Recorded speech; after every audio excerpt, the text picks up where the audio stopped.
सर्वांना सस्ने जय महाराष्ट्र। बोला छत्रपती श्री शिवाजी महाराज की, धर्मवीर छत्रपती श्री संभाजी महाराज की। मी सुरुवातीलाच हिंदुहृदय सम्राट वंदनीय बाळासाहेब ठाकरे आणि धर्मवीर आनंद दिघे साहेबांच्या स्मृतींना विनम्र अभिवादन करतो। आज आपल्या संपूर्ण राज्यातील अंशतः अनुदान असलेल्या या शिक्षकांच्या मागण्यांच्यासाठी आझाद मैदानावर 2 दिवसीय आपण धरणे आंदोलन घेतलेले आणि यामध्ये आता ज्यांनी मार्गदर्शन केलं ते आदरणीय आपल्या सगळ्यांचे मार्गदर्शक आमदार श्रीकांत देशपांडे साहेब, या ठिकाणी पुणे विभागाचं प्रतिनिधित्व केलेले माजी आमदार श्री दत्तात्रय सावंत साहेब आणि ज्यांनी आपल्या सगळ्यांना या ठिकाणी एकत्र आणलेले आणि आपलं आयुष्य शिक्षकांच्या प्रश्नांच्यासाठी वेचलंय अशा आदरणीय कोल्हापूरच्या मातीतले पैलवान, शिक्षकांच्या प्रश्नासाठी भांडणारे पैलवान म्हटलं तर हरकत नाही अशा आदरणीय खंडेरावजी जगदाळे साहेब, आमचे एकनाथ स्वाभिमानी शिक्षक सेनेचे बापूसाहेब अडसूळ साहेब आणि सर्व शिक्षक महासंघ असेल, शिक्षक समन्वय समिती असेल, वेगवेगळ्या शिक्षक संघटनांचे प्रतिनिधी असतील, त्या सर्वांचंच नामोल्लेख करणं आता वेळेअभावी शक्य नाही। मात्र आजच्या या धरणे आंदोलनाची कल्पना आदरणीय बापूसाहेब अडसूळ सरांनी मला गेल्या 8-10 दिवसांपूर्वीच दिली होती। असं नाही की हा विषय मला नवा आहे, खरं तर गेल्या 5-6 महिन्यांच्या पासून शिक्षकांचे प्रश्न समजून घेत असताना विशेषतः सोलापूर असेल, सांगली असेल, कोल्हापूर असेल या सगळ्या जिल्ह्यांमध्ये फिरताना या 10 ऑक्टोबर 2024 आणि 14 ऑक्टोबर 2024चा GR या अनुषंगानं सतत शिक्षक बांधव मला देखील ठिकठिकाणी प्रश्न विचारतात, प्रसंगी वेटीस देखील धरतात आणि जेव्हा जेव्हा म्हणजे फक्त शिक्षकांनी प्रश्न विचारल्यावरच नव्हे परंतु जेव्हा जेव्हा आदरणीय एकनाथजी शिंदे साहेबांच्याकडे शिक्षकांच्या प्रश्नांच्या अनुषंगाने चर्चा होते तेव्हा तेव्हा प्रत्येक वेळी आदरणीय शिंदे साहेबांच्यापर्यंत हा विषय मी ऑलरेडी पोहोचवलेला आहे हे देखील मला या ठिकाणी तुम्हाला सांगायचं आहे।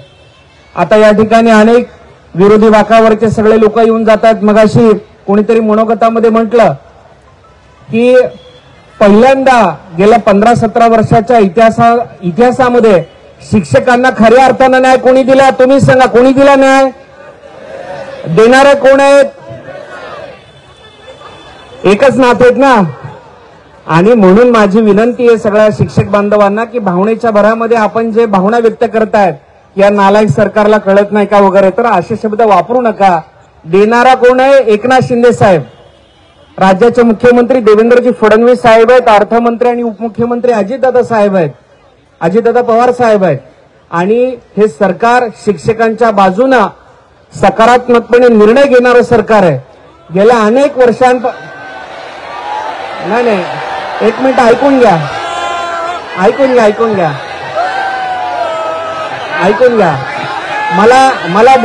मला बोलू दिलं, ऐका, मला बोलू दिलं, आपला संवाद झाला तरच तुमच्या सगळ्या मागण्या मी सरकारपर्यंत पोहोचू शकतो। याच्या अगोदर देखील एका मोठ्या आंदोलनामध्ये मी चर्चेसाठी जायचो, तुम्ही बघितलं असेल कदाचित मला। आणि म्हणून मला तुम्हाला विनंती करायची आहे की आपल्या जे काही म्हणणं आहे, आपल्या मागण्या आहेत, आता इथून गेल्यानंतर मी काय लगेच घरी जाणार नाहीये, मी इथून गेल्यानंतर साहेबांच्याकडेच जाणार आहे आणि साहेबांच्यापर्यंत या आपल्या सगळ्या शिक्षकांच्या भावना पोहोचवणार आहे, आदरणीय दादा भुसे साहेबांच्या पर्यंत पोहोचवणार आहे। पण मला विनंती करायची की आपण देखील संयम सोडू नका आणि कुठल्याही पद्धतीनं आता नाही जेव्हा आदरणीय एकनाथराव शिंदे साहेबांची, दादा भुसे साहेबांची अधिकृत वेळ मिळेल त्यावेळी खंडेराव जगदाळे साहेब आपण शिष्टमंडळ घेऊन शिंदे साहेबांना भेटू, दादा भुसे साहेबांना भेटू। पण माझा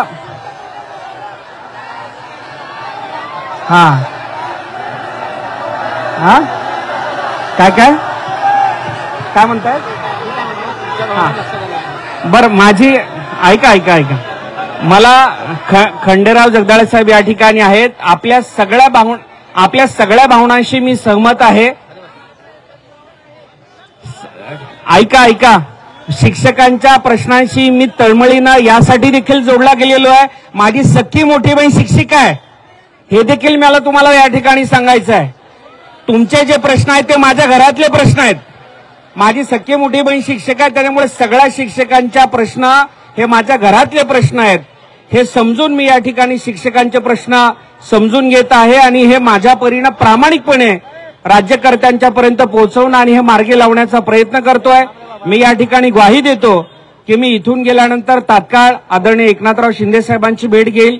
भेट घेतल्यानंतर शिंदे साहेबांनी जर आदेश दिला तर त्यानुसार आपण लगेचच पुढे कशा पद्धतीनं या लाट्या काट्या न खाता देखील एकनाथजी शिंदे साहेबांनी टप्पावाढ दिलाय हे देखील मला या ठिकाणी सांगायचं आहे. ठीक आहे, तुमच्या सगळ्यांच्या भावनांशी मी सहमत आहे.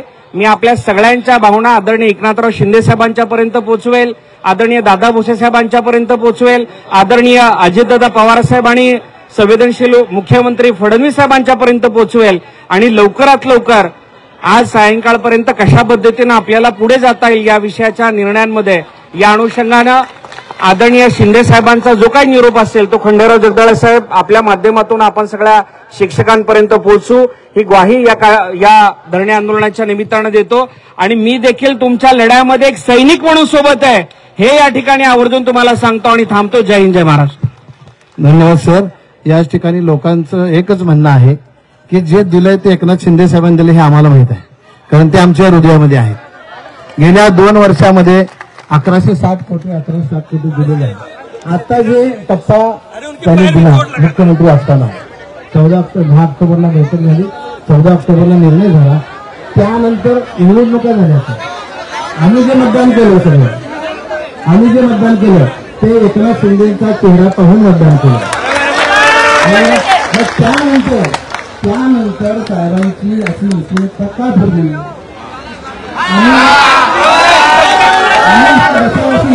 का झाली? आम्ही शाळा शिकवायला नको आहे का सांगा? विद्यार्थी घडवायला नको आहे का सांगा? मग याची काळजी आम्ही करण्यापेक्षा शासन करते म्हणून तुम्ही करायला पाहिजे. की शिक्षक शाळेत शिकवायला पाहिजे. बरोबर आहे. माझी एवढीच विनंती आहे की तुम्ही एवढे सर्व दिले, काही न मागता कोणती बहीण रस्त्यावरती न येता 3,500 कोटी त्यांना दिले. आता जर तुमच्या महसूल भरपूर जमा माझं एवढंच म्हणणं आहे की तुम्ही आरोग्य म्हणून गेले अनेक वर्ष काम करताय, हजारो लोकांना तुम्ही बरं केलेलं आहे, तुमच्या माध्यमातून आर्थिक मदत मिळालेली आहे. त्यातला आमच्याच लोकांना अटॅक मिळाला तर आम्हाला रुपये मदत मिळत नाही. मगाशी त्या बहिणी सांगत होत्या ना, आम्हाला तो मेडिकल मिळत नाही हे त्यांचं मत होतं. कारण 100% अनुदान शाळेला ती योजना लागू आहे, परंतु टप्प्यावरच्या शाळेला ती योजना लागू नाही. मशान घाटात गेलं तरी सुद्धा शिर्डीला पैसे नसतात आमच्या. त्यामुळं जवळजवळ 150 लोकांना आत्महत्या केलेली आहे. त्याची आम्ही शासनाला दिली आहे. तुमच्या माध्यमातून विनंती आहे आणि तुमच्याकडे यायची गरज नाही, शिष्टमंडळ न्यायची गरज नाही.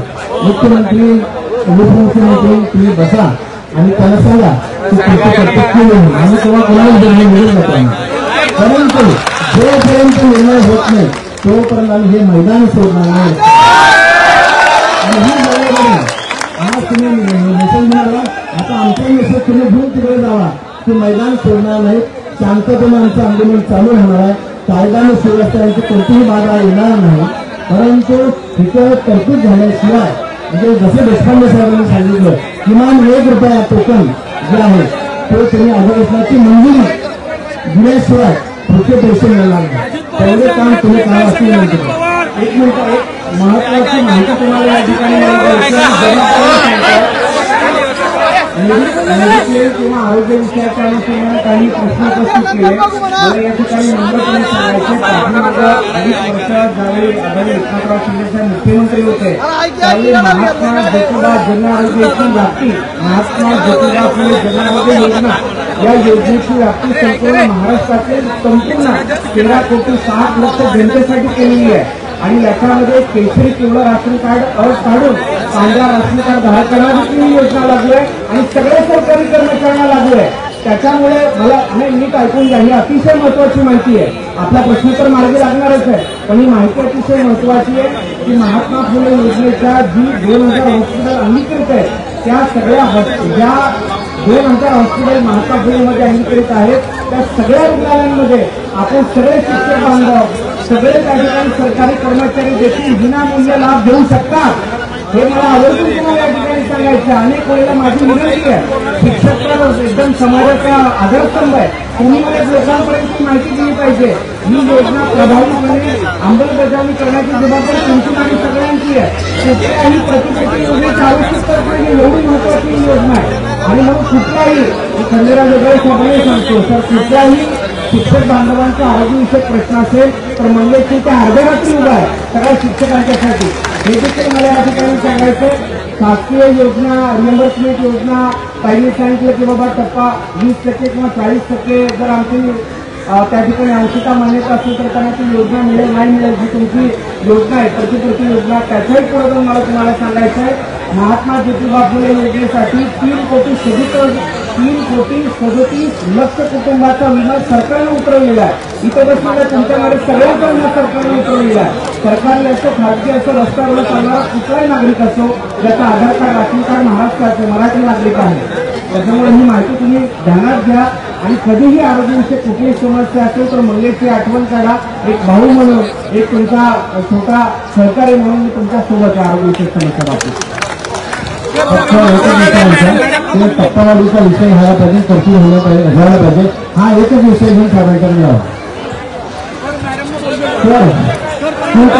आमचं आता 5 वाजता सगळे बाहेर काढणार आहेत पण आम्ही इथून जाणार नाही.